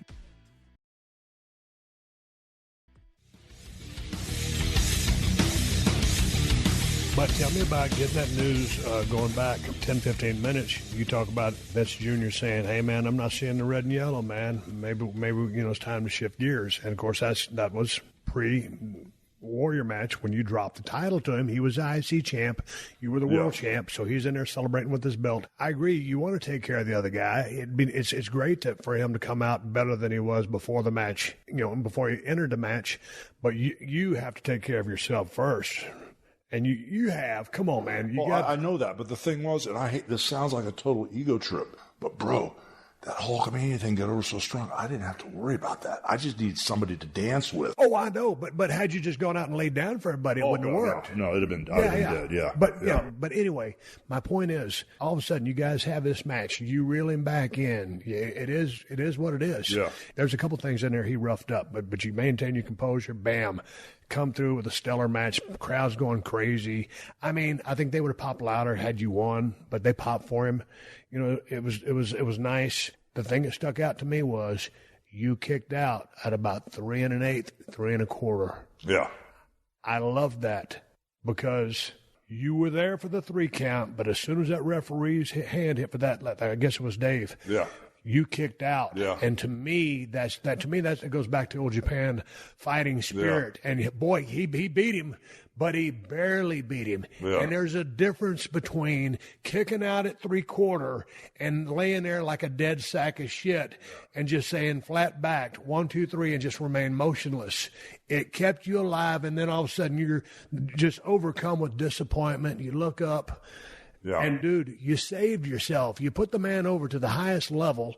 You dropped the belt to him in a WrestleMania, but you kept yourself over. Then you walked out. You did the turnaround, and instead of gaffing him and turning heel, you handed him the world championship. You hug him, and you put him over. But to me, that solidified you as still being the man. Well, that was all, and this is... I guess this is the evil Hulk coming out, which I try not to be, but that was all calculated because Hebner was supposed to hand in the belt, and I knew if I slid out there and grabbed that belt, and I walked up in the apron on the outside and lifted that belt and looked up at the big man and went, yeah, okay. Then I walked in the ring, and when I handed the Warrior the belt, he's the one that charged me for the hug and said, I love you, and so I went with it. Perfect. Now when I leave, and I say, this is the guy. When I leave, I was betting on the people following me going down that aisle. And that's what I was going to give Vince the hard time about. Because you watch that back, when he goes up to celebrate, and I step out of the ring and walk down the aisle, every person in that building is looking down the aisle and watching me. They're not watching him celebrate in the ring. That's when I wanted to turn around. You know, I did it for the money. I wanted to gaff him. I was dying to turn heel. I knew I'd have been white hot, but Vince had a different opinion. But I just loved to me when you walked off, well, and to almost the point of you still being the man, you headlined the next year's WrestleMania against Sergeant Slaughter. And he was before that. It didn't last. We had A, B, and C towns. Vince was running 3 towns a night. And God, this is hard. I don't know how to say that. Every time I say this, it sounds terrible. But you can ask the boys that look at their booking sheet to see whose town they're on, Hogan's or Warriors. And dude, it is what it is. Okay, the numbers ain't lying. You ain't going to tell me. I get so much heat on myself when I talk about this shit, so here we go again. So if most of the guys look to see if they're on my fucking towns, because if they're on my towns, they made more money. That's just the way it was. And I didn't need the belt. The gimmick was over. Just like you didn't need the belt. The gimmick was over. They sent him off in the direction with the belt with Randy, and they were coming back to me saying, you know, you got to take the belt back. And I didn't want to say I told you so, but if you let me turn heel, I could really get this guy over. But I needed a couple months to get him over, but they wouldn't let me do that because I'm all about getting you or the Warrior up so I can make that paper, bro. That's my deal. I'm only in this business for one reason. I love it, and I love making the money. Okay, I hate the travel, and I hate all the bullshit, but I just love being in the ring. I love the money, you know, and I just love the business. And so that's what I was trying to do, but, you know, it just didn't pan out that way. Hey, man, I'm going to start shooting from the hip here because I just want to sit there and hang out and drink a few beverages with you and get off microphone. How was it working with Randy Savage? If I've ever been in love with another guy, it would have been Randy. That son of a bitch was my best friend. I mean, Brutus was like hanging out, but Brutus was kind of like a lost puppy. I was friends with his sister in high school. Brutus was a few years behind, so when we'd go to the beach in the morning, we'd tell Brutus we're leaving at 10, you know, and we'd leave at 8 o'clock, and we would just leave him behind. He was too young to hang out with us. He got in the wrestling business, and it was just kind of like a thing where he was a lost puppy and a friend. He kind of hung around, and it was just surface-level stuff. But Randy and I became really good friends. And he was just intense. He was kind of like David Schultz, man. He was just like so intense. He'd call me up at 3 and like, hey, Hogan, man, I don't like that finish. You know, I thought about pulling Elizabeth. Now I think you're right. No, maybe I'm right. I just don't know, but let's talk. He called me at 3 in the morning. The only other people that call me at 3 in the morning about wrestling would be Vince. And I love that shit, right? Yeah. Because that was my whole life. So Randy lived right down the beach. We were together every day. We worked out of my house every day. We'd charter planes and fly out or go commercial, but we traveled together everywhere. And in the ring, he was so intense. And I like working kind of loose, you know, and and making things real easy. And when I grab a headlock on my ground, I'm standing up, we're both breathing and talking and taking it nice and easy. But Randy was so intense, man. When he'd pull on my bald head, he'd rip my hair out. And when he'd punch me, I'd say, God damn it, Randy, any more of those, and you're going to get one. But I love working with him because he loved the business so much. And he was so passionate about it. I'd never been around anybody who was that big of a freak about 24/7 loving this business. So I had great times, great matches with him. Then we had a falling out. Thank God we made up before he passed away, and I miss him to this day. I only got a chance to barely meet him. I did a job for him at the Orlando TV tapings when we started filming down there way back in the day. Of course, I was a huge Savage fan, just like everybody else was. I wanted to work a program with him, but at the time, the powers that be, I was just that guy. But my question to you is, because I've heard Dallas Page talk about him, and they had a couple of good matches together. But you're traveling with him; you're one of his best friends. Did the guy ever relax? Because even some of the old interviews I used to see him on YouTube, I don't know if he was talking about you or not, but I mean he's so high strung. Did the guy ever relax? Mm-mm. That's who he was. He never relaxed. He was. And maybe this isn't the word, but he was so paranoid. Because when he first came to Poughkeepsie, Vince said, hey, peek out the curtain, look at this guy, think you can draw money with him? And I saw Randy walk in, and he had a pair of jeans on with patches on. He was trying to be the Macho Man. He had just a little headband like this, leopard skin headband. His hair was hanging out with shades, and he didn't really have his wardrobe thing together. And I said, who's the girl?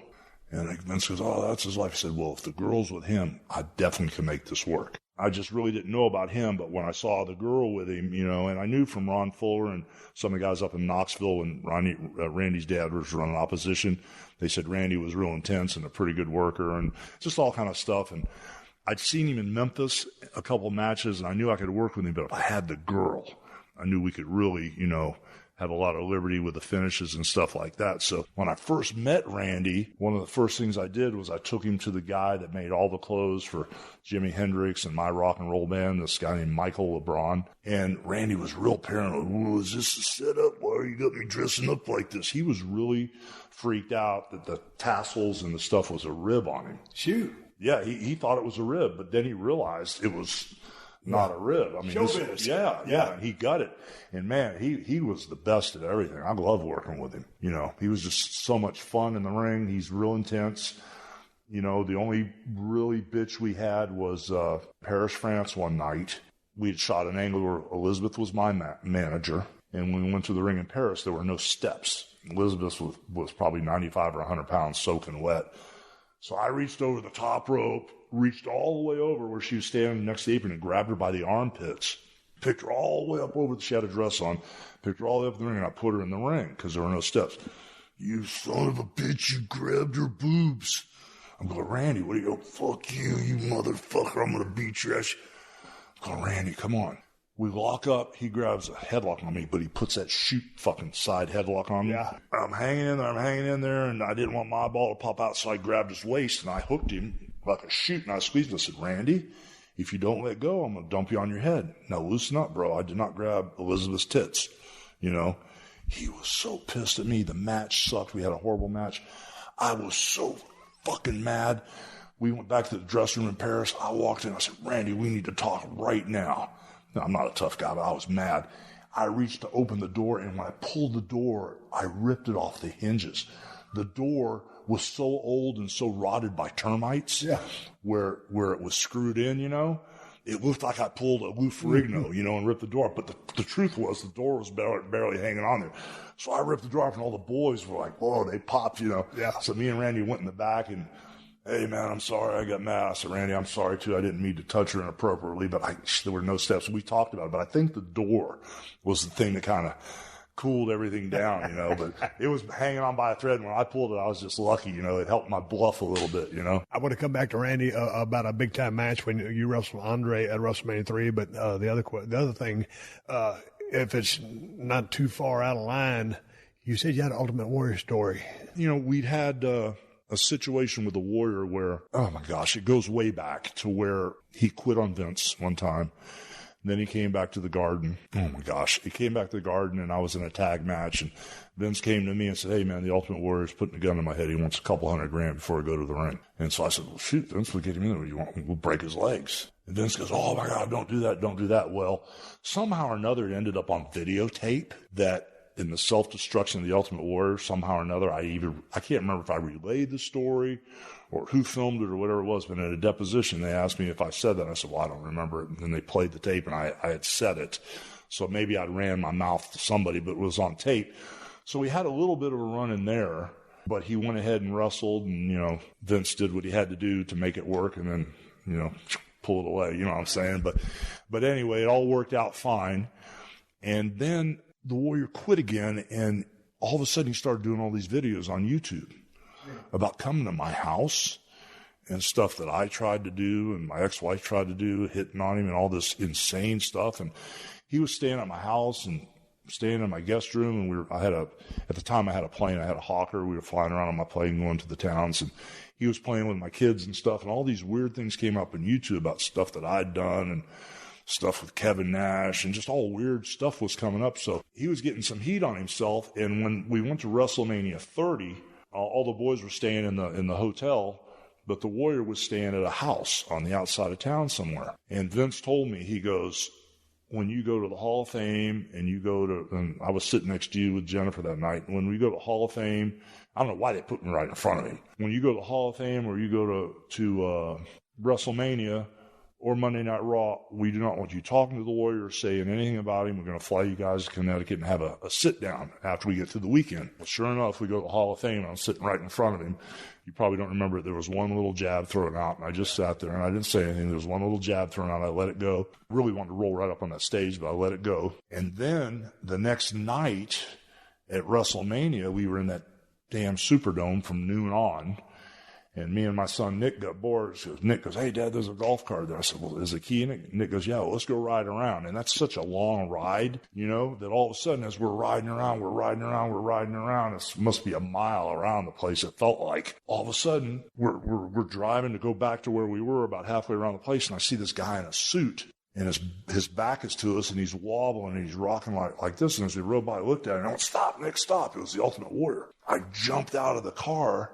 And at the time, I could kind of jog a little bit. I kind of jogged back to him. I was so excited to see him. And I went, hey, Jim. And he opened his eyes. He goes, no. He went, no. I said, no, brother, I'm cool. I love you, man. I'm cool. So I went, and I had no idea they had a camera on him at the time. WWE had one of those handhelds watching. He's drenched in sweat. And we had a talk, and I said, brother, first thing I want to do is just apologize for whatever I did. I want to apologize. I really, I'm sorry, for whatever I did to piss you off. And, I just want to be friends with you, this and that and the other. And we shook hands. He goes, oh, God damn it, Hulk. Well, what am I going to tell all my fans that are stuck with me? I said, well, what you were telling them wasn't true. I don't know what you're going to tell them, but what was being said wasn't true about me and my wife and all this other stuff. I said, but I just want to be friends with you, and, could we possibly start over? He goes, oh, damn it, Hulk, yeah, I really want to start over. It's all on tape. WWE filmed us, so we shook hands, we told each other we loved each other, and, then I went back to Vince, and I said, Vince, I know you're going to be pissed, but I accidentally ran into him. Accidentally on purpose. When I saw him, I jumped out to talk to him. And I said, Vince, it's okay. Don't worry. We're cool. We loved each other, shook hands, said we loved each other. Everything's good. One thing led to another. We do the WrestleMania, and then we do the Monday Night Raw, and I'm sitting next to Vince with he out there putting a little mask on. He's turning aggressive. Vince, get the camera off him. Something's wrong. He doesn't look right, And when he got out of the thing, and he's drenched in sweat again, he comes to the back, and me, Warrior, and Patterson take a picture, and then the next day he passed away. But that whole thing was, when I went to the Warrior, and I said, I'm sorry, and we talked for a few minutes, he said he forgave me. And he says, hey, brother, it's all right, man, I love you too. Well, then after that, some other people in his family kind of said some other stuff. But all I'm going on is what he said to me, not what other people in his family might have said, but because there's some other people in his family that still don't like me, but that's okay. All I care about is what he said to me, and the last thing that he said to me was that he forgave me. I was glad that I got to see him, too, before he passed away. One of the things I was talking about earlier, and I'm trying to wrap this podcast up, and God dang, I could talk to you all day, but I just want to shoot the breeze with you. We talked about your salesmanship in the ring. You would just sell your ass off, and man, here comes the fire and making that comeback.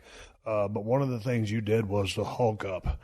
And to me, if not done properly, if not 120% committed to, could be conceived. If you watch it without sound, it could almost be comical. Yeah. But you were committed, and Hulkamania was running wild, and that comeback, that commitment still holds up today. I was watching it last night. My question to you is, how did you come up with that?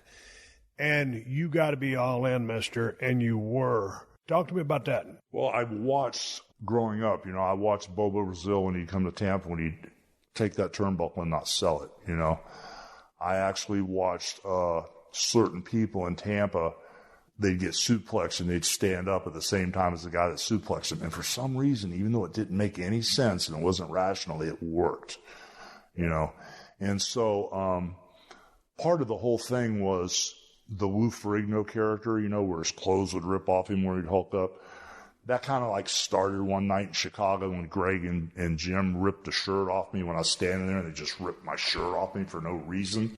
When they announced my name, I went, holy smokes, that worked. So right away I stole that. But that whole selling thing, when people would come up out of a rear chin lock and they'd start coming up and the crowd would get with them and then they'd get cut off. Sometimes they'd get cut off because it wasn't time for the comeback. And sometimes the heel would cut them off and totally screw up that moment that you can't get back again. But the commitment I made kind of came out of, I saw Dusty Rhodes one time do the finger, okay? So I went, he doesn't do that all the time, so let me steal that, And then one time in the ring, I saw Austin Idol do the ear thing down in Mobile, Alabama. I went, that works, but he's on a small stage. Nobody sees that, so let me take that up to New York and steal that. And then there's this whole Beatlemania thing going on. And then one time I heard Austin Idol say Idolmania. And I went, he's on a small stage down here in Memphis. Let me steal that. So I kind of took some of the things that I saw. But once I realized somebody puts that rear chin lock up on you, you put the finger up, you go 1, 2, 3, after they drop your hand twice. And the third time, da-da-da. When you come up, you can't go back down. And so once I started coming up, I just would never let anybody stop me. You know what I mean? Even if they gut shot me or punched me or whatever. It was no sell. No. Once I came up, it was a total commitment. And like you said, if you do watch it without sound, it looks hokey and comical as hell. But when you hear that arena, yes, and you start hulking up and and it took me a while. It took me a while before I'd take one punch, I'd look at the guy. The second punch, I'd start shaking. The third punch, I'd come up off the knee and walk the circle. And then the fourth punch, I'd stop but it took me a while to figure that out. Yeah. A lot of times I'd stumble around the ring in the circle and they'd go to hit me. Next time I just start the comeback. So it took me a while to even figure out and I'd tell the heels, I'm pointing at you. You don't want any of this. Just back up, and then throw the punch. Yep. Block it. 1, 2, 3, Bigfoot. We go home. But it took a while to get that, but it always worked. It made no sense. It was comical as hell. But boy, if you were in that arena, the people bought it and they believed it. But it was like you said, it was 100% commitment. Once you started, you couldn't back off. Otherwise, you'd look like a goof. I ain't gonna lie to you. I was sitting there watching Terry Hulk up and go through and talk me through this. I got mesmerized and lost my train of thought and forgot my question. So I'm gonna continue on with another question before we go home. We talked about that comeback. We talked about the salesmanship. Who gave you the big boot, drop the leg? Or how did you come up with that, the big boot, drop the leg, after the patented comeback? Well, when I first broke in the business, everything was like an Oklahoma roll-up or sunset flip or some type of octopus submission hold or something like that. But it just didn't work for the character. Over in Japan, for some reason, after I teamed up with Stan Hansen, they called the clothesline that I did actually Boomba, and the only thing different between me and Stan was Stan would throw somebody in the ropes and take their head off. I'd throw them in the ropes and I'd go back and hit the other ropes and meet them dead center of the ring. So for some reason, nobody was using the leg drop, but I really screwed up because people always ask me if there's any one thing you could have changed in the wrestling business, would you go back and change anything? And at this point, I would say yes, my finish. Because when you walk around telling everybody, you've got the largest arms in the world, why wouldn't you use the sleeper? In, out of it, work the hell out of it, all kind of stuff. But the leg drop, the big boot, I kind of like stole from Andre because I loved when he hit people with that boot real high. So I kind of hit people with a boot, and the leg drop just seemed like the natural thing to do. You know, and nobody else was doing it. I mean, everybody in the world has their finish. Back then it was hard. We weren't as innovative or as athletic as some of these kids that could do the triple somersault, these balancing acts and all this stuff that they do, but no one was using the leg drop. So, that seemed like the way to go. The next time we cross paths, I want to go back to, I guess it was 96 when you went back down to WCW, and then you joined or started the New World Order along with the Outsiders. So there's a whole bunch more years to talk about. But my last question is, any advice or what advice would you give someone today that aspires to be or is trying to get into business or is in the business and trying to get over? Because what do you think the keys were? I mean, dude, there's so many things on you. The litmus test is just for the eyeball test, the charisma, the rap, the ability. So you had a lot of things going for you.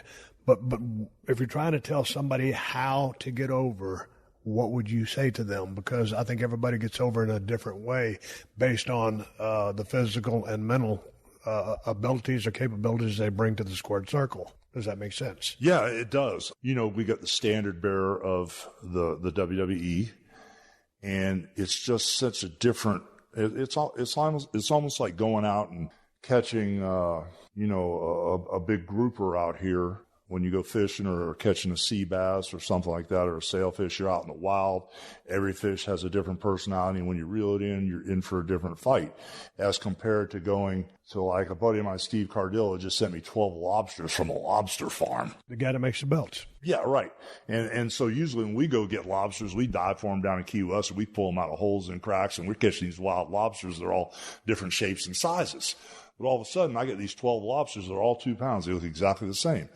So back in the day when you're getting over, you had a chance to go out and, in the wild, wild west, whoever was the quickest drawer, if you could learn from Stone Cold or David Schultz or Ox Baker, you'd learn stuff as you're out picking stuff up. And everybody was different shapes and sizes, and they'd have a different read on how to get over. Nowadays, the standard bearer, you've got a bunch of people coming out of the same facility, being trained by the same exact people, learning how to hit the ropes the same way with the same drop down high spot, and there's a certain way to roll and do that and the other. So I'm not saying they're all the same, but it's really hard for a person to develop how to get over when you're, coming out of the same environment. Like those 12 lobsters are all the same people who are getting trained the same by the same trainers.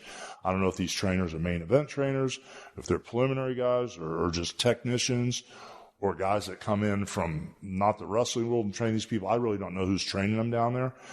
But instead of getting over it, you almost got to get in the business and get by all that and get on the big stage. Well, before I had a chance to figure out how to get over before I got on the big stage. Now you get put on the big stage, and then when you're there, you better figure out how to get over. And they feed you the content as far as creative. Most of the time they feed you the verbiage. So somewhere in between all this, someone has to shoot the gap somewhere and figure out what really separates you and will get you over from just the other person that was trained the same way as you, that's getting handed the same version by the same guy that wrote the same thing for the other 5 wrestlers. So somewhere in between that stuff, there has to be instinct. You have to have some type of instinct to sniff out that edge, So a lot of guys go out there, like when I saw Kevin Owens, I saw him in NXT, and I watched 2 of his matches, and I watched him really grind. I watched him really chop meat, and I went, okay, there's a brother right there that's got heat. Everybody I talked to at the WWE wasn't real high on him like I was at the time. The look, a lot of things, that he didn't have going for him, they kind of pointed out. But I said, no, I'm telling you, you give this guy a chance to get over, he'll chop meat, and he'll grind, and this and that and the other. And so I was kind of like betting on the farm, and I didn't even know Kevin. I just ran my mouth and I said, if there's a guy in NXT that I saw, Vince, I think he could really get over. And back in the Wild Wild West days, it would have been a different story. And even with the way they set things up and everything was like a cadence, or this is how it works, then we go from here to here to here, and Monday Night Raw, he still got over. He found that spot in between the cadence to shoot his angle and get himself over. So it's really hard. You got to have the first thing is to get by the rigmarole to get in the business. And then once you're in the business, you need to have all your feelers out.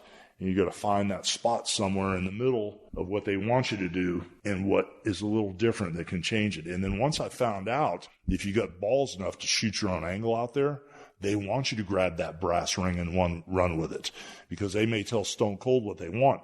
But once you get out there, whether it's shooting the bird or the beer or this and that and the other, you can shoot your own angle and take a chance and get over. That's how I would tell them. If you got a gut instinct for something, you think it might work, don't tell anybody, but go out there and try it. I agree.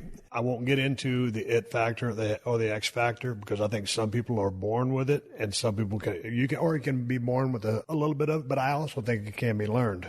Guys with extreme gimmicks that thought of them, they're just normal people. Not everybody's just super charismatic, but there is that it factor that has turned them into a draw. That's a whole nother conversation. Last question. I just read, and we can not put this on the podcast if you don't want to, but I heard that they were going to make a movie, a biopic or whatever, a movie about your life, and Chris Hemsworth was going to play the part of Hulk Hogan. Right. Is this true, and how's this going about? Are you a part of it? Yeah, I am a part of it. It was something that Eric Bischoff and I started working on about 6 or 7 years ago. And, Eric approached me with it, and I said, let's give it a shot. He had a couple little writers that worked for Imagine Studios and Ron Howard that Eric sent down here. And I talked and told them the Hulk Hogan story, and they kind of wrote the script and stuff. And I gave it to WWE first, and they passed on it 5 or 6 years ago, 7 years ago. And then the script kind of flopped around, and there was a development time, that they had a certain amount of time, 6 months or something, to sell it. When they didn't, I told Eric, no big deal. It's extended. Do what you need to do. It went away for a while. And then a couple of years ago, Eric said, hey, man, or would you care if I tried to resurrect this thing? And I said, no, man, go for it. So all of a sudden, out of nowhere, this Todd Phillips guy that does the Hangover movies and War Dogs and Wolf of Wall Street and all these things, he called me up. He goes, hey, man, I'm a big wrestling fan. I'd like to come down here and talk to you. So he flew down here, and we had a meeting at the Sampro Hotel over here. And he goes, I really think this could be a huge movie. And Chris Hemsworth is a huge fan, and he's never played a real person before. He thinks he can win an Academy Award playing you. And I'm like, wait a minute, hold on. I've done No Holds Barred, a wrestling movie. I've done a bunch of low-budget movies. I saw The Wrestler with Mickey Rourke, and he did a great job, kind of close, but no cigar. And I know a couple guys that may be where he's at, but to win an Academy Award for a Hulk Hogan movie, I just thought of it. It's a goof wrestling movie. Well, I kind of saw the trailer for Joker, which Todd Phillips just finished. And when the Joker's coming out, Joaquin Phoenix, he's walking down the hall. The way they shot it, it looks like Jurassic Park with dinosaurs. And when I saw it, I went, oh, my God, that's how big of a movie they want to make. I went ahead and signed the deal with them. And Todd Phillips is on board. The star, Chris Hemsworth, is on board. And most of the time, you don't have that when you go to Netflix or somewhere. And so they went to Netflix, and they've got the budget and everything like that already for the movie. We've been working with this guy, Scott Silver, who wrote 8 Mile and a bunch of other things. He took the script that me and Eric did, and he said, this is a real piece of shit. And he rewrote it, and that's what he's doing now. And so we got the budget, we got the main actor, we got some major characters that may play the heels, but they want to see the script first. But it's just getting it green lit. And, we got high hopes because you usually don't go to a production company with a producer like that and the actor already on board without a script. So we're going to see what happens. That's the hardest thing in town is to get something green lit. But like you said, to roll in with the director and the main guy attached, that should pull some weight. Last but not least, where can people find you on social media? And is there anything else you'd like to plug? Do you have an upcoming appearance? Anything that you'd like to promote on a podcast? Give the people some 411. And I thank you for your time. And I know I'm going to hang out with you a little bit longer, but we got to do this because we got to do part 2. There's no way to cover your career or all the hijinks, headaches, hassles, and horse shit in a couple hours. So we've got more to come. But tell people where they can find you or what you're up to. Well, I'm the worst guy in the world as far as social media. I got a kid named Ron Howard, not the actor. I call him the almost famous Ron Howard, who runs my little beat shops, Hogan's Beat Shops. And he's got me on, what do you call this thing? Twitter? No, not Twitter, on Instagram. I think it's at Hulk Hogan. I'm on Twitter too. I don't know what that is. You're terrible. And I've got a Facebook, and I'm not sure what that is either. But I got, like, he told me the other day between, I know it's not a lot of people compared to you or the other guys, but I know I've got about 10 million people between Facebook and Twitter. I don't know if that's good or bad. Good. That's good? Yeah. And I do the Twitter myself every once in a while, but he handles the Facebook and the Instagram stuff. But other than that, the only thing I got going really is if you're ever here in Florida, over here at Clearwater Beach, I've got a little memorabilia shop called Hogan's Beach Shop where I've got all kind of wrestling stuff and belts. And then in Orlando, off Sand Lake Road, right across the street from the biggest McDonald's in the world, I've got another Hogan's Beach Shop there, and that's a much bigger one, and it's got a lot of cool stuff in there for the fans. But I'm getting ready to open up a new bar and restaurant. This is my 4th attempt, and this is going to be called Hogan's Hangout right on Clearwater Beach. But other than that, I'm just hanging out, man, and living life, and I'm the biggest wrestling fan in the world. I record and watch everything, and I'm always around somewhere. Man, it was good spending a day with you. Thank you. Thank you, brother. Thank you for joining us for another classic episode of The Steve Austin Show. Please leave a rating and review on Apple Podcasts and tell your friends. For more Steve Austin Show, go to PodcastOne.com. That's PodcastOne.com.